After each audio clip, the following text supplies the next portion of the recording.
like going through this experience, it was the most impactful experience that I've ever done. It was the hardest, but like I said, I would have done it before or do it again. It changed who I am to my core. It changed my identity. It raised a new waterline. I'm never going back. Hey, what's up? I'm Steve Eckert, United States Marine, entrepreneur, and instructor of The Project. Welcome to The Project Show. This is a show for men in search of meaningful transformations in their family, fitness, finances, and faith, so they can finally discover and have true fulfillment in their lives, achieving this through physical, mental, and emotional hardship and sacrifices to become even better husbands, fathers, entrepreneurs, leaders, and men. I want you to welcome my guest today. This is a graduate from Project Class 004, Ryan Megason. What's going on? Thanks for joining us. Ryan's here in town. He's going to be a junior instructor for Class 007 tomorrow, so he's volunteered a week out of his time, so appreciate you doing that to come and help us out with the upcoming class. So just let us know who you are, where you're from, what you do. So, Ryan Megason, Class 004. I am a regional sales manager back home. I live in about an hour south of Boston. I have a wife, 2 kids, wife Christina, 2 kids, Nico and Zena, 2 and 3, and out here, ready to have an unbelievable time. Awesome, good stuff. Thanks for joining us. So, as you know, through your experience, the project is definitely not for everyone. Pretty much 99.999% of men fucking need it, but it is not meant for most people. So, what is it about the project why'd you even join up? When you started looking into some stuff, you saw some videos, read more on it, did some research, whatever you did, what was it that just spoke to you and just grabbed you and shook you up and said, you know what, I need to get involved with this at this point in life? Yeah, so I think I always knew I had more to give. There was a video I saw, I distinctly remember it. It was an Instagram video Bedros had posted, and it was right before the new year. Was it late 2019? And this video just resonated so deeply with me. He ends the video by saying, "Never peak, the best is yet to come, motherfucker." And that, I don't know, that really resonated with me. I loved that. Then I started looking into it more, and I said, you know what, fuck it, I'm just gonna see what happens, and put in an application. Next thing you know, I'm out in sunny California, and here I am. Awesome, good stuff. What were some of the maybe struggles or areas in your life where you felt like you just were in desperate need of improvement, or you just need to level up and need to become even better? What were some of the roadblocks, challenges, struggles you were going on in life at that time? So like I said, I kind of felt like I always had more. But for me, I was going through, I just had my second kid. Work was absolutely crazy. It was a very volatile time at work. We just were announced that we were going to go through a big buyout. So it was crazy at work, crazy at home. And, it was kind of chaos and I was doing okay. But like I said, I felt like I could give more and do better and show up better in a lot of different areas. How old were your 2 kids when you came into the project? Not even 1 and 2. So 1 had just turned 2 and 1 wasn't even 1 yet. A 1-year-old and a 2-year-old, and obviously some craziness and chaos going on at work at the time. Yeah. It sounds like craziness and chaos at home with 2 little kids that age. Because this is the first point I just want to make, because he's bringing this up, because I literally I speak to men every day, and I hear about that they have a 1-year-old or a 2-year-old or a newborn at home, but they need to level up because they haven't been a good husband, they haven't been a good father, but they can't come and do the project because they have these kids at home, which to me, those are just fucking excuses. He was there with a kid that wasn't even a year old showing up. How did your wife possibly handle that, dealing with 2 kids on her own? Like, because men tell me every day, yeah, you know what? They can't do it. They can't do it. Their wives won't let them. How did you possibly get away with that? For me, it was commit first and figure it out later. I'm lucky to have an unbelievable wife. She's extremely supportive. But, certainly trying to get over the objection. She didn't know how much it was. Trying to break that to her it was a little difficult, but she said, don't fucking come home a quitter. And that's why I came out here. I'm fucking better than that. I knew I could show up and be better. Imagine that. Imagine you spent all that money, told her you're going, pleaded your case to her, left her home alone with the 2 little wildcats, and you came home a quitter. Imagine that. Imagine that shit. Yep, had that right in the back of my head. Honestly, that was one of the motivating factors. Going through that shit, probably one of the worst, through any of the bad moments you go through, you're on the edge, and you get family back home, the wife and the kids, and it's. So that was your button because every one of us has those moments. You start doubting yourself. Every one of us, no matter who you are, you have those fucking moments. If you say you don't, you're a fucking liar, really, when it comes down to it. So you had those moments during the project. So all you're thinking in your head is, if I go home, I left my wife alone with these 2 little kids. If I go home and a quitter, she is gonna fuck me up. She will whoop my ass, and that's what kept you going. That's awesome. Good stuff. Yep. That is some good stuff. So, all right. So now you got that out of the way. You got over that hurdle. You get registered. How long was it before you registered to when your actually class started? How much time did you have? So let's see. I came out in, I think, March. So like I said, I saw that video. Then I started poking around, and it was, I think, like right before the new year, 2019 into 2020. I decided, like I said, commit first, figure it out later. I sent in the application, and honestly, I didn't even think anything was going to come of it. Then I get an email back, and I'm like, oh shit, this is really happening. Well, I sent. You called your bluff, motherfucker. Exactly. So I just went with it, and then talked with Aaron, got on the phone with him, and we went back and forth, I think, 2 days, and then made it happen. So then how much time did you have to prepare then? It was January, probably 3 months, not even that, maybe 60 days. Got it. So in those couple months, once you registered and you had that time to prepare, what changes did you start making right away? How did you start preparing mentally, physically, emotionally? What were you doing preparing for your actual class? So I started reading a lot. There were some prerequisites for reading, started getting into those stuff that I hadn't read yet. I also looked into some Navy SEAL stuff, like going through the Hell Week, like why do those guys like mental. And then you wanted to look into the hardcore stuff. So you looked into the Marine Corps stuff. Got it. Exactly. I kind of lost my train of thought, but. I have that effect on people, so don't worry about it. It was about your preparation, what you were doing. Yeah, so I didn't even mention the fitness app. That was a huge help, to be honest. We train back at home with a personal trainer, but having that app to go in there and rip out, burpee box jumps or whatever you're going to do, burpee pull-ups. It was good to have something there, and then did a lot of running, get up the cardio. And since your class, we actually added even more of that. Ray and I meet with them every week live on an actual coaching call. So yeah, we're meeting with them to help them get prepared. So for you, the project experience started 60 days before. It wasn't you're not paying $12,000 for 75 hours. Because again, and talking about the phone calls and the men that we speak to out there, they'll tell us, oh, I can't pay that amount just for a 4-day thing, a 4-day boot camp or something. But you literally started getting the benefits before you ever showed up. You start from the person you were when you first registered to the person you showed up was already a growth, absolutely, a gap in there. I want to say something right now. I would do it again, and I would pay more to do it. Period. I mean, and I tell everybody that. Everybody that asks me about it, I only tell some certain people about it that I think might be interested in it, because it's not for everybody. But for those that I talk to, again, I would pay more and I'd do it again, hands down. Awesome stuff. So you did the reading, you did some of the fitness training. How else were you either physically, mentally preparing for your upcoming class? Physically, mentally preparing. Again,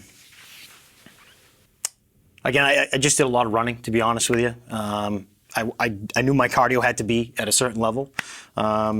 And then some, weight training on the weekend, but there wasn't anything. And so you didn't have to do anything. You didn't have to train 4 or 5 hours a day. You were just doing some running, some weightlifting, some body weight stuff, basic training. Exactly. I was running a couple days a week. Made sure I got my, time for a mile down, somewhere around 7 minutes, and then. So you didn't have to be a track athlete. You didn't have to be a superhero. You didn't have to be a super athlete, CrossFitter, and all this other stuff. Look, no. What do you mean? Look, you're a badass motherfucker. You're a badass. No, but you know what I mean. It's like I'm not running marathons every other weekend, and I'm not a professional CrossFitter, and So there's a lesson. Don't have to be. There's a lesson, right? That's exactly that. There's a lesson there for you right there that. You don't need to train for 6 months, 8 months, 9 months come to the project. You need a couple of months, if that, depending on where you are, or if you don't have a ton of weight to lose. Because you don't have to be a super athlete. The project is not a running club. It's not a weightlifting club. You don't have to be a great super athlete in order to come here. Of course, fitness is one of our pillars, one of the 4 F-bombs, the family, the fitness, the finances, and the faith. You should be strong and healthy and fit as a man to be able to have the endurance and durability to take care of your family, protect your family, have the energy in your workday. But you don't have to be a super fucking athlete to do this. So get that thought out of your head that you have to be at this extreme level. Of course, you want to be at the best level possible. We're going to help get you there to at least have the basic fitness requirements to be able to handle the project and make that not be something that causes you to quit. But as Ryan just said, it took him a couple of months of just going for some runs, getting to the gym, doing some pull-ups, like some body weight stuff. Good stuff right there. Yeah. All right, so let's go into the good stuff, the fun stuff. My favorite part of the conversation is during those 75 hours, what it was the part that you still to this day probably fucking hated, like that your just least favorite experience, moment, whatever it is. What would you say? Evolution. There were Task. two things that stick out. I remember we were at a field and we were doing army crawls up a hill. It was mud, and you came over and you just keep pouring water on this hill, and then we just keep going up. And I cannot confirm or deny that. This is just accusations. I don't know anything about that. This is all allegedly. Yeah. So that was one of the worst. And then there was another time. I won't get into too many details, but I remember having my equilibrium getting completely out of whack and feeling like I was going to throw up. So that was probably the worst. Got it. And so then from that, what are some of the moments that sometimes those are the ones that you actually really just didn't enjoy too much? What were the moments where you're looking back now that at the time probably sucked and suffering that makes now for the things you laugh about with your other brothers that you graduated with? There was one, and I'm laughing right now just thinking about it, and it was one you probably remember vividly, but there was a burrito thrown at my chest, and that I was... do not even know what you're talking about. That was What the fuck is probably, a burrito bomb? Yeah, I don't know, but it exploded on my chest, and you know what? That was a very important lesson for me to learn, and thank you for that. And that, just looking back, And as you've noticed since then, every single thing has a purpose and it happens for a reason. That was, and it is the funniest point of the whole thing for you. And we won't go into all the details because we want people to experience things themselves. But that was your fucking turning point. That was your turning point. It was hands down. It was like you were a different fucking human being. You were not even the same fucking Megasin that was there before. You were not. You weren't an improved version of yourself. Literally from bam like that. You were a different fucking man, and it's carried on till today. How many a year later almost? Yeah, it was like somebody flipped a switch at that moment, and I distinctly remember it. And obviously, it was I was just going. I just wanted to get through, just keep looking in front of me, and then that kind of happened, and it was like you said, there was like a switch. And you don't know, you were the catalyst for your entire team at that point, at that moment that happened, because that was also a turning point for the entire group, your entire team. Because if you remember, we got way behind schedule because we had a whole dramatic interaction, and none of this stuff was planned. Right. This just happened. Where is the team on your side? Are they against you? And then that's my job. My job is to push you to the brink and push your team to the brink and find those weak ones and see, is the team going to turn on them? Are they going to help them? And they were flip-flopping, and it caused interaction with Ray and I where we were having conflicting thoughts. And it was amazing. This was like amazing stuff. You can't make that up. This was like amazing stuff that happened without giving too much of the details. Yeah. That was a breakthrough for you just as a man in life and just as the team. From that moment, you don't even realize that moment you lifted up the team and carried the team from that point. I don't even know if you ever even realized that. That was the turning point for everyone. Like that was when there were a bunch of individuals that were still unsure, still uncertain, and a little scared. And bam, like that, you fucking transformed and stood up, and it brought the team together. You guys bonded and gelled, and the rest is next thing you know, you're at a fucking steak dinner graduating in a suit. That's it. Yeah. With your brothers. Yeah. Good stuff. That's fucking awesome. So now let's talk about what were some of your favorite things? What are some of the things you actually had fun with, enjoyed, other than getting a chance to spend 75 hours with me and hear this lovely fucking voice? Think about it. You only had to hear this for 75 hours. Yeah. My kids have to hear it all fucking day, like the 18 hours they're awake. I have to hear this shit fucking 27 hours a day because it goes overtime. So what were some of your favorite moments? You know what? Favorite moment by far, you're going to hate this, but I thoroughly enjoyed being down on the beach with Ray. Navy SEAL training, obviously not the full Hell Week type of stuff, but getting down there, going through our paces in the water, and I felt like I could have been down there for hours. I didn't care, how cold it was. Just bring it on. I just felt like I could have been there for hours. That's awesome stuff. And think about it, and if you had the wrong mindset at that point, and you're sitting there on the beach, you could just tell yourself, this sucks, it's miserable, there's sand in my ass crack. You could find every reason why it sucks. Yep. But then when you flip the switch and change your whole perspective on just life in general, be like, I'm on the fucking beach in Southern California. Look at the waves. I can hear the fucking air. I see people over there playing, having a good old time. I'm over here getting better with my fucking brothers, transforming my life. Like, this is fucking awesome. This is like art. It's like artwork. Like, when you think about it, you can turn fucking misery into art. That's how you flip. That's how you don't have bad days. That's what causes you not to have bad days. Changing your perspective on things. Absolutely. So that's fucking awesome. That's where you were on the beach. That's some good stuff. So, all right, so you made it to the graduation. That's fucking awesome. Then what were some of the immediate impact that right away, your trip home, you already start reflecting on? And then when you get home, you could immediately implement, like, right away. You have marching orders that you can plug and play into your life right off the bat. So first thing for me, it was date night. Not that my wife's relationship and my relationship with my wife was bad, but it instantly got better. I instituted date night immediately. I was showing up as a husband better, showing up as a father better. And you're not saying you were bad before that. No. The word that is perfect, I'm glad you bring that up, is even. I can, because you can now, even where you are today, you can be an even better husband. Yes. You can be an even better father, an even better leader. No matter who the fuck you are, you can always be even better. So that's huge right there. Yeah, that was big. I mean, it was, when I came out, it was like, and I know we've talked about this term, but it's like somebody put a new set of glasses on, or a new set of lenses, and I was a completely different person. Like, going through this experience, it was the most impactful experience that I've ever done. It was the hardest, but like I said, I would have done it before, or do it again. I mean, it changed who I am to my core. It changed my identity. It raised a new waterline. I'm never going back, because of that experience. That's awesome. That's awesome. And that leads to the next question is, what are some of that was the immediate impact it had. And the project is designed to make it last a lifetime and have those aha moments months later, years later, fucking decades later. What are some of the longer term things that you discovered and realized that were the byproducts of maybe lessons you learned in the project, but didn't pop up till later? Because now you were in March. Yeah, so we're Corona class. Yeah, we were. You're damn near a year. Coming up on a year. Coming up on a year. So it hasn't even been a year yet.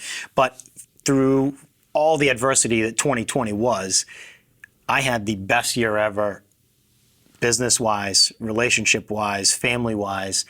I'm not going to brag. Certainly, brag, motherfucker, brag. It's all subjective. I made more money than I ever have in all the years of my life. I'm not that old, but 2020 was the best year financially, family-wise, fitness-wise, and faith. You want to talk about 4 Fs?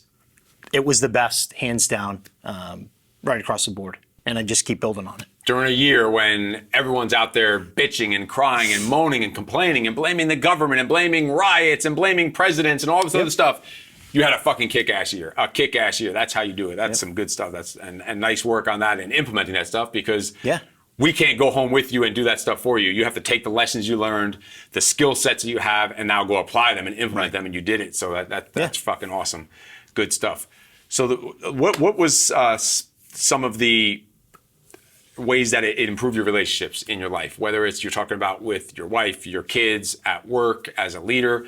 How were some of your relationships impacted? So certainly as a leader, I mean, I had people coming up to me afterwards and they noticed the difference, like, hey, you're just saying, hey, you're a little bit different, or I can tell, like, your confidence level. That was the biggest takeaway for me, just trying to be more self-aware, but certainly on the leadership aspect, my relationship with my wife definitely improved, just being more deliberate about things, but also being self-aware, and taking a step back sometimes and, doing a little check-in on myself. Good stuff. Now you're obviously connected with the Brotherhood here, the project, the Modern Day Knights, and you're here volunteering a week of your time away from your kids, away from your family. Again, you just did it less than a year ago. You're here again for a week to help out. So you obviously have a strong connection to the impact it's made on you and it's going to make on these other guys.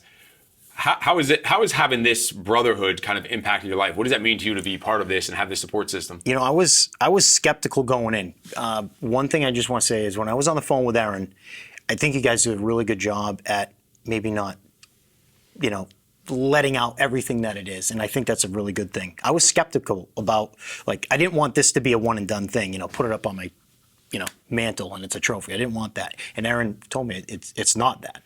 And having this brotherhood after the fact, it's, you know, being connected and staying connected, and the videos and Bedros, you and Ray and all the guys, Matt, has certainly, it helps you continue to grow. And obviously as the brotherhood grows, you know, I look forward to, you know, meeting all the new, you know, guys that go through and see what happens. So Awesome stuff. Good stuff. What is something you would say to someone that was in your shoes back when you first started? You know, the fears and the doubts and the skepticism that you said you had. Yeah.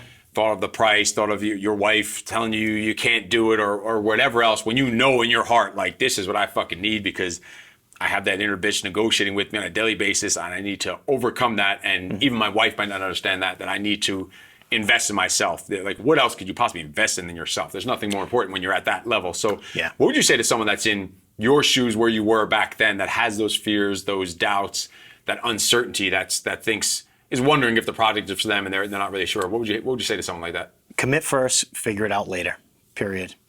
Build a parachute on the way out after you jump out of the plane. You'll figure it out. And if it was, you know, for me, that was what I needed to do.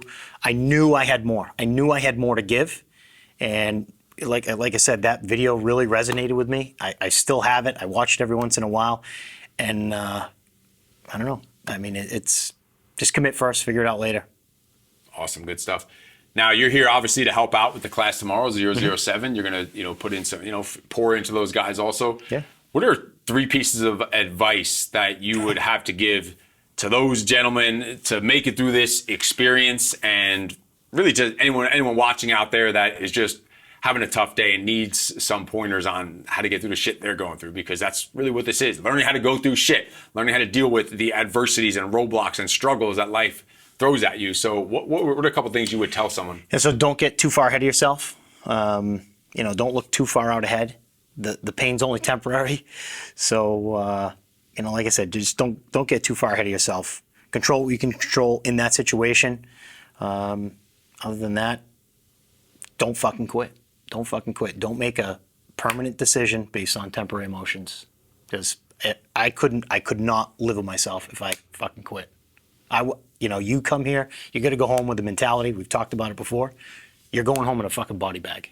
Like, somebody's gonna have to rip me out of here. I'm not fucking quitting. And that's the mentality you gotta have. I like it. Good stuff. So I want to thank you again for coming. Appreciate you coming to help out with tomorrow. You guys play such a huge role for us as the instructors behind the scenes. Like, we wouldn't be, you should have seen it before we had junior instructors. It was a fucking mess. We were having to set stuff up, running all over the place. So you guys help out a ton, and Yeah. you're going to be working, and you're going to also be re-experiencing this project now from a whole different perspective. You're going to take in so many, probably even more lessons now. So this is a huge opportunity for you. So I'm excited for what it's going to do for you. So I want to thank you for joining us, and we'll see you during the project tomorrow. So if you got any bits of wisdom out of this, if you know that you have more to give also, just like Ryan said here, just please like, share, and leave some comments down below about this video. Make sure you subscribe to the channel if you know that you can be an even better husband, an even better father, an even better man when it comes down to it. That's what the Project Show is all about, finding those meaningful relationships and transformations in your life. So just like, share, comment, and subscribe to the channel. I will talk to you next time. You are fucking awesome. No excuses.